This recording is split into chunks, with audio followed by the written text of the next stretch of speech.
Yeah, swimming pool stuff is never done, which being easy. This is a saltwater generator. What we found was after 3 years, these clamps had split, so we had to replace them and split circumferentially, so there was no way it was going to hold pressure and it was leaking. So we're trying to come up with a method here that uses replaceable bits. This is a flat joint. It's a little wet at the moment. So we had to peel off bits of old piping here, so now it is a lot taller with all these replaceable bits in there using threads. And we did forget to glue this joint.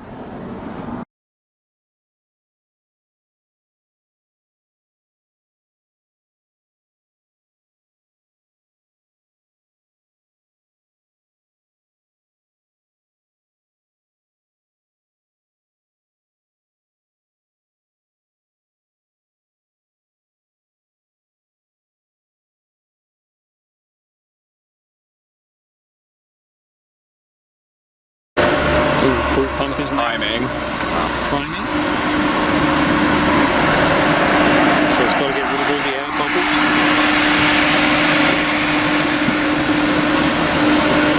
Oh, there's a leak. Okay. That one should be easily fixable. Seems like it's it though. And so this is running at this normal pace. There are some very slight seepages out of these pipe threads. These are bad threads on this piece. But generally, we seem to have most of the leaks under control. And of course, the advantage is we're going to be able to remove these pieces and replace them without having to de-glue everything. It's not bad at this low speed.